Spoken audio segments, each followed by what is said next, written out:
में कोई भी ऐसी पार्टी नहीं है, एक दो पार्टियों को छोड़ के, जिसमें आरएसएस के लोग ना हो, जिसका कंट्रोल आरएसएस के लोग ना करते हो। मेरी ये इच्छा है, मेरा ये निवेदन है कि वो तो मनुवादी पार्टियां हैं, जितनी अंबेडकरवादी पॉलिटिकल पार्टीज बने, उनके अंदर विचारधारा, उनके अंदर लोग चुन चुन के भेजने का काम समता सैनिक दल को करना चाहिए, तभी ये देश ठीक रास्ते पे जाएगा।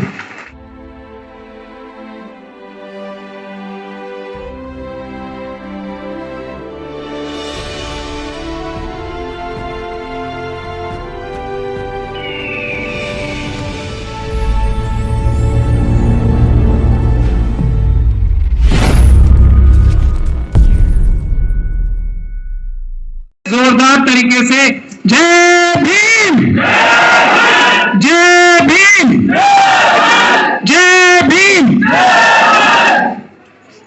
जय भारत और जय संविधान। जय भारत जब ही होगा जब जय संविधान होगा, बाबा साहब डॉक्टर भीमराव अंबेडकर द्वारा बनाया हो।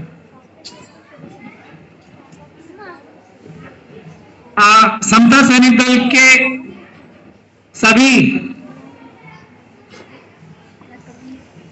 जो पदाधिकारीगण हैं और उसके कार्यकर्ता, उन सभी को मैं दिल से, अपनी दिल की गहराइयों से सबसे पहले सलाम करना चाहता हूं और उनको बहुत बहुत मुबारकबाद देना चाहता हूं और उनके लिए दुआएं भी करना चाहता हूं और दुआ कर भी रहा हूं कि समता सैनिक दल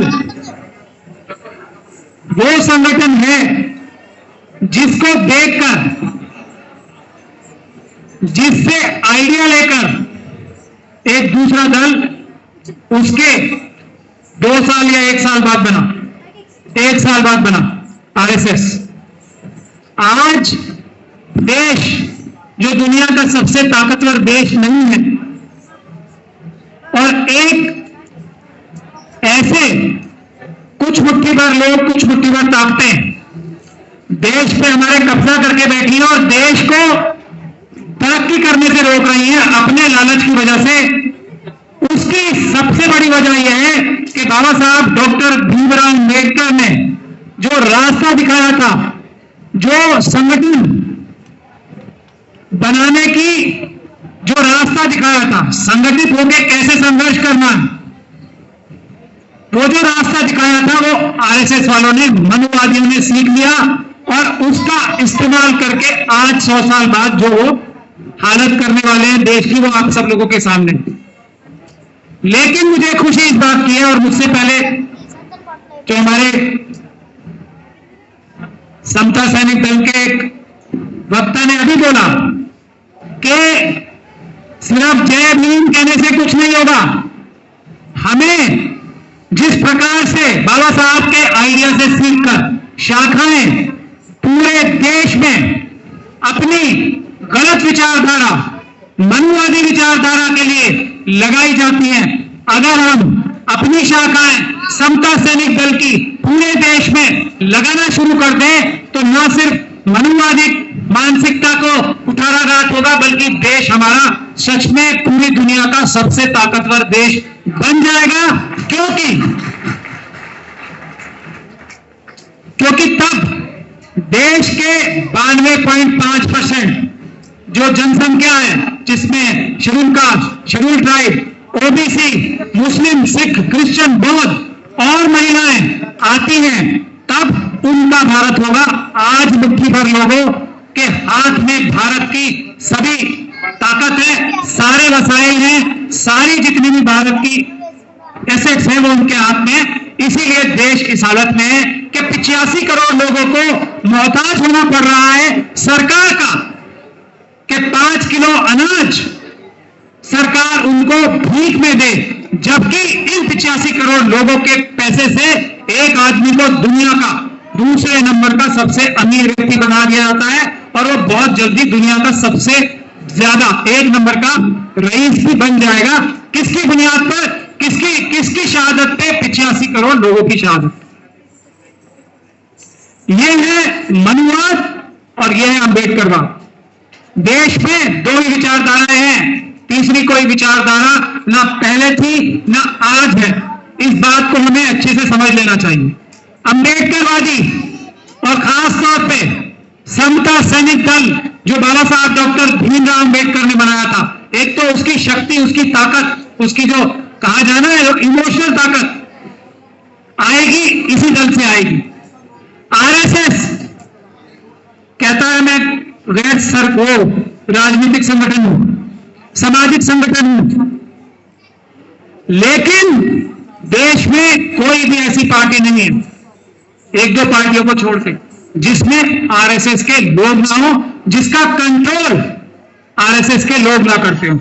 मेरी ये इच्छा है, मेरा ये निवेदन है कि वो तो मनुवादी पार्टियां हैं, जितनी अंबेडकरवादी पॉलिटिकल पार्टीज बने उनके अंदर विचारधारा, उनके अंदर लोग चुन चुन के भेजने का काम समता सैनिक दल को करना चाहिए, तभी ये देश ठीक रास्ते पे जाएगा। और इसके लिए बाबा साहब ने जो कहा शिक्षित बनो, संगठन, तो संगठन बनाने की जिम्मेदारी शिक्षित होने के बाद समता सैनिक दल की है, पूरे देश को संगठित करने की। बाकी बहुत सारे संगठन बनेंगे, लेकिन ये संगठन एक ऐसा होना चाहिए जो अम्ब्रेला संगठन हो सब संगठनों का। मेरा यह भी निवेदन है कि सभी संगठनों को समता सैनिक दल से जो बाबा साहब डॉक्टर अंबेडकर ने खुद बनाया था उसके साथ जुड़ना चाहिए, उसकी सिस्टर या ब्रदर ऑर्गेनाइजेशन बननी चाहिए। एक आह्वान में आपके मन से यह करना चाहता हूं कि सभी हमारे जो अंबेडकरवादी अपने आप को अंबेडकरवादी संगठन कहते हैं, रजिस्टर कराएं अपने आप को समता सैनिक दल से। ये मैं आपके मन से आज आपके मंच के माध्यम से ये आह्वान करना चाहता हूं, रिक्वेस्ट करना चाहता हूं सभी अंबेडकरवादी संगठनों से, चाहे वो सामाजिक संगठन हो, पॉलिटिकल संगठन हो या कोई भी दूसरा संगठन हो, व्यवसायिक संगठन हो, प्रोफेशनल संगठन हो, सभी को समता सैनिक दल से जुड़ना चाहिए, एफिलिएशन होनी चाहिए। और इसके बाद समता सैनिक दल की जिम्मेदारी भी उतनी ही बड़ी है। यह भी हमें आप लोगों को सबको समझना पड़ेगा कि उस जिम्मेदारी को भी ठीक से निभाया जाए। उस जिम्मेदारी निभाने के लिए दो चीजें हैं। पहली चीज है जो थ्योरी है, जो हम अपने लोगों को कैटेगराइज करके ट्रेनिंग दें, जो हम अपने लोगों को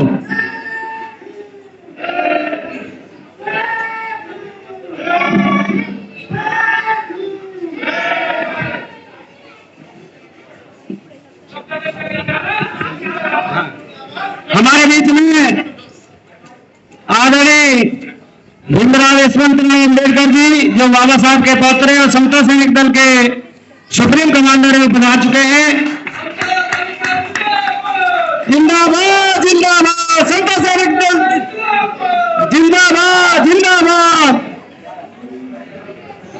और उनके सम्मान में 3 क्लैप्स को करेंगे, 3 क्लैप्स गो, 1 2 3, 1 2 3, 1 2 3। आदरणीय महमूद प्राचा जी अपना भाषण चालू रखें। तो सुप्रीम कमांडर साहब के आने के बाद मैं आपके लिए एक अपनी बात आप लोगों की आज्ञा से दोहराना चाहता हूं।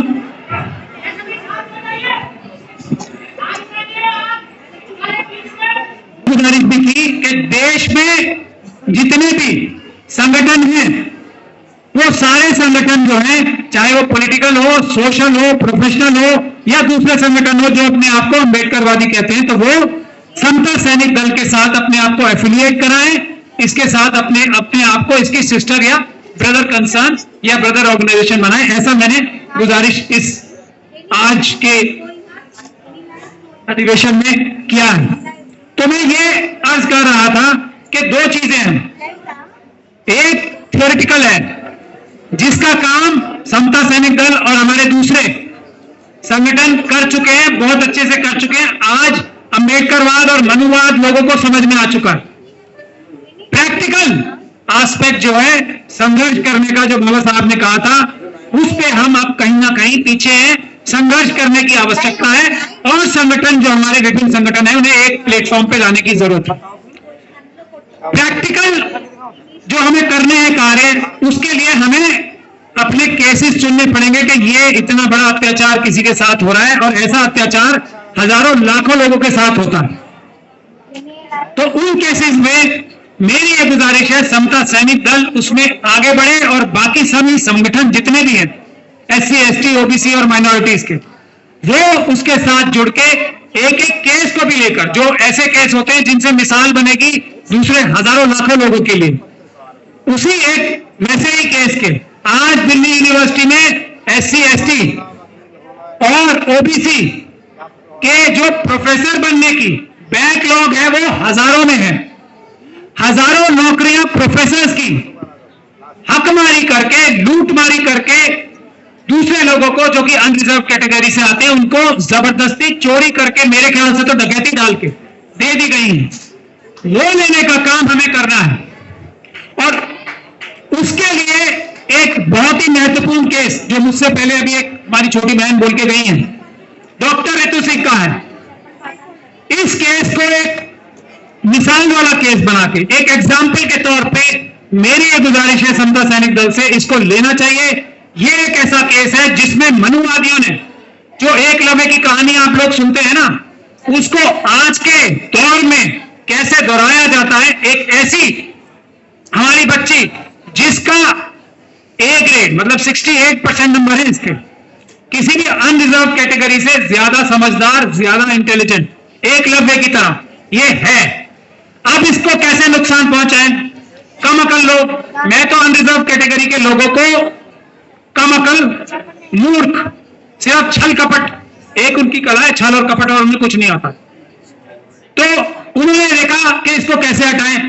35 ऐसे स्टूडेंट्स के घोस्ट स्टूडेंट्स बनाए, मतलब एक जो स्टूडेंट जो दौलत राम कॉलेज में पढ़ते ही नहीं है, उनके झूठे सिग्नेचर प्रिंसिपल ने करवाकर इस बच्ची को निकाला है। और ये बात पहले FIR दर्ज हुई दिल्ली पुलिस ने की, उसके बाद चार्जशीट दिल्ली पुलिस ने फाइल की इस बात को मानते हुए कि 35 बच्चों के सिग्नेचर करा के झूठे डॉक्यूमेंट बना के इस बच्ची को निकाला गया। और वो झूठे डॉक्यूमेंट इतने बेशरम, इतने निर्भीक हैं, हाई कोर्ट में फाइल किए, SC कमीशन में फाइल की। आज चार्जशीट फाइल हो गई है। इतने गंभीर आरोपों के बाद रजिस्ट्रार साहब को बचा लिया, अभी वाइस चांसलर साहब का भी नंबर आना है उसमें, रजिस्ट्रार साहब को बचा लिया। लेकिन हाई कोर्ट में दिल्ली पुलिस क्या कहती है खड़े होकर कि हमें इस प्रिंसिपल को गिरफ्तार ही नहीं करना है। ये हाई कोर्ट में स्टेटमेंट दिए, इससे ज्यादा एकलव्य का कोई एग्जांपल हो सकता है बड़ा? क्यों? क्योंकि तब यह पता लगेगा कि और किन किन केसेस में इस प्रकार की दुर्घटनाएं रजिस्ट्रार साहब ने की है दिल्ली यूनिवर्सिटी के और दौलत राम की प्रिंसिपल ने की है, इसलिए गिरफ्तार ही नहीं करना है उसे। इतनी बड़ी हकमारी चल रही है। तो अगर ये केस हम लोग जीतते हैं, अगर ये केस में हम रजिस्ट्रार को, वाइस चांसलर को और दौलत राम कॉलेज के प्रिंसिपल को जेल में भिजवाने का काम करते हैं, तो फिर किसी की हिम्मत नहीं होने वाली। और ये सही टाइम है, ये बेस्ट टाइम है। मेरी बात एक आखिरी सुन लीजिए, फिर मैं आप लोगों से आगे लूंगा। ये बेस्ट टाइम क्यों है कि अभी जो हजारों बैकलॉग वाली नौकरियां हैं वो हासिल करने का बेस्ट टाइम है, क्योंकि अभी असिस्टेंट प्रोफेसर्स की इंटरव्यू दिल्ली यूनिवर्सिटी में चल रही है। उसमें यही हकमारी हर एक हमारे शेड्यूल कास्ट, शेड्यूल ट्राइब और OBC के साथ होनी है। तो ये समता सैनिक दल से मेरी गुजारिश है कि अगर हमने इस केस को मुखरता से उठाया तो पूरे देश में जो बाबा साहब ने पहली चीज कही थी ना, शिक्षित बनो, शिक्षित करने के लिए लाखों की तादाद में हमारे प्रोफेसर्स जो आज बगैर नौकरियों के घूम रहे हैं, वो असली प्रोफेसर, जो अच्छे प्रोफेसर हैं, वो नौकरियां प्राप्त करेंगे। इसलिए ये डॉक्टर रितु सिंह का केस इतना महत्वपूर्ण है। तब ये लोगों को पता लग जाएगा कि वाइस चांसलर अगर बेईमानी करेगा तो जेल जाना पड़ेगा, रजिस्ट्रार अगर बेईमानी करेगा तो जेल जाना पड़ेगा, प्रिंसिपल अगर बेईमानी करेगा तो जेल जाना पड़ेगा। तो इसीलिए मैं यही निवेदन आज करने आया हूं कि प्रैक्टिकल भी इश्यूज को, मुद्दों को उठाए और हम उसको उनके अंजाम तक पहुंचाएं। बहुत बहुत शुक्रिया, जय भीम। लेकिन जाते जाते एक मैं आपको वादा और करना चाहता हूं कि मुझे समता सैनिक दल से मेरी भावनात्मक जुड़ाव बाबा साहब के हाथों का बनाया हुआ पवित्र ऑर्गेनाइजेशन है। मैं अपने किसी भी काम को छोड़ के, सुप्रीम कमांडर साहब यहां बैठे हैं, किसी भी काम को छोड़ के इसमें अपना टाइम ज्यादा से ज्यादा दूंगा, ऐसा मैं वादा करता हूं आप सभी लोगों के साथ।